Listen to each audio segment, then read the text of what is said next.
Okay, this video is a new cure for kidney failure, and I'm part serious here. There's a little bit of a joke here, but I'm part serious too. So a kidney failure patient, once their estimated glomerular filtration rate, meaning the rate at which the kidneys filter the blood, drops down to 15, they put the patient on dialysis.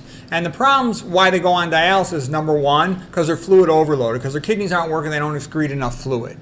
Number two, to get rid of nitrogen. 75% of what the kidneys does is it excretes nitrogen. Nitrogen only comes from protein. There's no protein in carbohydrate, no protein in fat.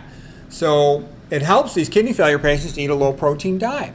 All right, now the next thing is I had a cavity that got reactivated, and then sometimes I get this hypersalivation where I hypersalivate and I spit more often. And I remember when I was a wrestler in high school and college, if we had to drop an extra 2 pounds or so for the weigh-ins, we would just spit, and we could very quickly spit out 2 pounds. Okay, it wasn't a big deal. Saliva contains nitrogen in the form of urea. So I thought that was interesting. It also contains some potassium, so you can excrete potassium in that way. Also, of course, we put on a bunch of sweat gear and we'd run around in sweats to sweat more.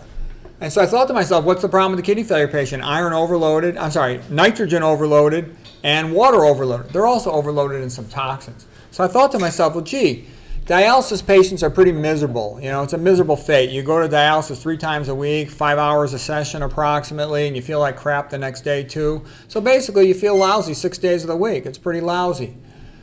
All right, so I said to myself, you know what, maybe I've got a potential cure here. Now I realize you can't fully replace dialysis because dialysis is going to remove more than what you can remove in just sweat, more than what you can remove in just spitting. But spitting and sweating might make a big improvement in the situation. And then to top it off, what I would do is recommend a super low protein diet so you have less of a nitrogen load.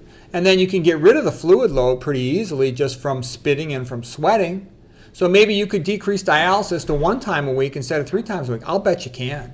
I don't know this for sure. I tried to find a study. There is no study to this effect that I could find on PubMed. But it totally makes sense. Low protein diet, spitting, and sweating a lot. You know, it was 90 degrees out today, so I was a little dehydrated. And that's what gave me the idea. You know, my urine was looking a little concentrated. I had to spit a little bit. The cavity flared up briefly for a little while. And I go, hey, I could replace dialysis with this. And then I even said to myself, you could draw blood from them, you know, once a month or something, draw half a unit or something. Now, don't get me wrong. I realize true dialysis patients are often low in hemoglobin. You know, you could give them Epogen, to get the hemoglobin up. But the relevance of taking out a little bit of blood would be you would also remove some toxins in so doing, and again, maybe lower the frequency of dialysis. And it's a big deal to lower the frequency of dialysis. The reason is, typical dialysis patients, half of them are dead within 5 years. So if you can lower the frequency of dialysis, you might lower the frequency of you know, how much they die.